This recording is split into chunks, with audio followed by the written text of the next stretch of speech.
Copa do Mundo de 2010 pra mim, sem dúvida, é uma das mais marcantes da história, cara. Pra mim, particularmente, porque foi a primeira Copa que eu me lembro de assistir, onde de fato eu entendia do que era o futebol. Foi quando eu comecei a acompanhar mais o futebol e pra mim torcer pra seleção brasileira, ver todo aquele movimento das vuvunzelas, ver toda a forma com que a África do Sul estava recebendo a Copa do Mundo, era extraordinário demais, aquela emoção de torcer pra seleção brasileira.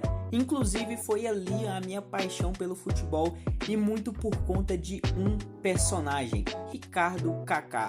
Se você já viu outros vídeos aqui no canal, eu sempre cito muito o Kaká, porque foi o primeiro jogador que me fez apaixonar por futebol, foi quem eu via sempre torcer na seleção brasileira para ele fazer gols, cara. Infelizmente, nessa Copa do Mundo de 2010 foi uma Copa muito difícil, foi inclusive para mim aqui, né, a primeira vez que eu tive uma decepção muito grande. Foi quando aquele fatídico jogo contra os holandeses, onde eles acabaram ganhando e nos eliminando da Copa. Inclusive eu lembro que eu tinha 7 anos de idade, eu falei que o motivo do Brasil ter sido eliminado era por conta do uniforme azul, que só foi o Brasil jogar de azul, o Brasil perdeu, como é a criança. Porém, meus amigos, uma coisa que quase ninguém sabe é que naquela Copa do Mundo o Kaká jogou completamente estourado. Ele estava lesionado no joelho, no pubis, ele estava machucado, estava sentindo dores, tinha lesão no quadril, jogou aquela Copa arriscando sua carreira. É um fato que pouca gente sabe e é isso que eu quero falar com vocês. Então se tu curtiu, vem comigo e bora! Em 2009, Kaká transferiu-se para o Real Madrid, juntando-se a nomes como Cristiano Ronaldo e Benzema. Seriam os novos galácticos e, óbvio, o Kaká chegava ali como um grande nome porque foi ali campeão, né, com o Milan da Champions League, foi melhor do mundo em 2007 e tinha, obviamente, também ainda grande nome. Então ele chegava com grande peso ali para ser uma das maiores contratações do Real Madrid, juntamente com o Cristiano e também com o Benzema. No entanto, sua passagem pelo Real acabou sendo marcada por muitas lesões e também aí uma pubalgia. Para você que não sabe, a pubalgia ela é basicamente uma inflamação da sínfise pública, que é o local ali onde os ossos do quadril se encontram na parte da frente entre as coxas, e essa pubalgia acaba provocando muita dor na virilha, na parte ali baixa do abdômen. É muito doloroso, todo mundo que tem, são sintomas bem dolorosos, bem complicados mesmo, é algo terrível, e o Kaká acabou tendo aí uma agravância muito grande.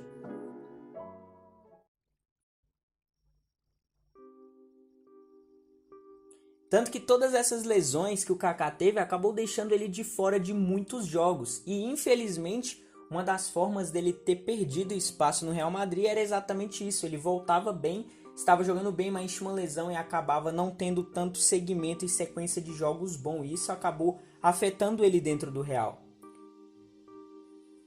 Mas mesmo assim ele foi convocado para a seleção brasileira na Copa do Mundo de 2010. Porém, algo que muita gente não sabe, inclusive o Kaká foi um jogador que acabou sendo muito criticado pela mídia e por muitos torcedores, porque eles falavam que ele não estava jogando o que ele poderia jogar. E é claro, meus amigos, algo que a galera não sabia é que Kaká jogou a competição com muitas dores. E o esforço para representar o Brasil acabou agravando seu problema no joelho. Tanto que um mês após o torneio, Kaká precisou passar por uma cirurgia no joelho, realizada aí pelo mesmo médico que operou o joelho de Ronaldo Fenômeno. Inclusive, né, o Kaká acabou dando ali uma entrevista na resenha ESPN e ele falou sobre alguns assuntos, incluindo também aí a Copa do Mundo de 2010. Em relação à Copa, ele falou o seguinte: meu joelho estava muito ruim, estava com um problema de quadril sério. Foi uma Copa muito especial porque sei o sacrifício que fiz para estar ali. Claro que depois que você entra em campo, ninguém quer saber pessoalmente. É muito bom aquele Mundial. Teve um dia que acabou um treino, entrei no ônibus e desabei. Falei, não tenho condições de jogar, não dá, não dá. Aí eu vi o apoio de todos. Eu sentia muita dor e aquilo me limitava nos meus movimentos, como a arrancada, as jogadas que estava acostumado a fazer. Para vocês verem o tanto que era sério a questão do Kaká, que o médico que fez a operação dele, o Mark Martens, ele falou o seguinte: só de ver pude comprovar que era grave. Poderia ter acabado com a carreira dele. Poderia ter se arrebentado, mas graças a Deus foi operado no momento certo e correu tudo bem. O próprio médico que fez a cirurgia do Kaká relata que todo o esforço que ele fez, principalmente ali contra a Holanda e contra o Chile, foi um esforço muito grande. Ele estava lutando de todas as formas que ele poderia para tentar jogar aquela Copa do Mundo. Ele estava dando o máximo de si ali dentro. E por mais que não fosse visível aos olhos do público, o Kaká ele estava completamente estourado. E ainda assim, dando e tentando muito esforço. Todo esse esforço, por mais que era belo para alguns e talvez até para outros desvalorizado, o Kaká arriscou sua carreira e ele poderia nunca mais jogar futebol depois daquela Copa do Mundo. Mas graças a Deus ele conseguiu se recuperar. Meus amigos, infelizmente, depois de todas essas lesões, o Kaká nunca mais foi o mesmo. A gente sabe que depois no Real ele acabou perdendo seu espaço. Quando ele voltou para o Milan, ele teve seus jogos bons também, mas a gente sabe que ele acabou ficando um pouco nerfado das coisas que ele fazia. A gente percebe também que na época do Orlando, do São Paulo, ele infelizmente não conseguia fazer as mesmas coisas que ele fazia antes. Porque são lesões muito dolorosas, porque era um tempo ainda muito complicado. Talvez com a tecnologia que nós temos hoje, ele poderia ter sim conseguido um desempenho muito maior, conseguido se recuperar melhor, fazer talvez tratamentos que ajudariam ele muito melhor. Mas para vocês verem, né?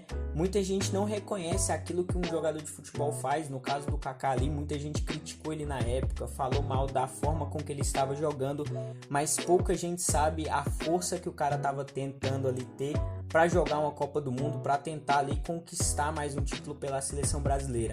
É um cara que eu tiro o chapéu demais para ele, gosto muito de acompanhar até hoje. É um cara que eu tenho respeito pelas coisas que eu ouço fora de campo e principalmente dentro de campo ele marcou toda uma geração. Mas enfim, essa aí é a história do dia que o Kaká jogou completamente estourado e se sacrificou, quase sacrificou aí sua carreira. Na verdade, ele sacrificou praticamente sua carreira para jogar uma Copa do Mundo. Se tu curtiu esse vídeo, deixa o likezão, tamo junto, que Deus abençoe vocês, é nóis.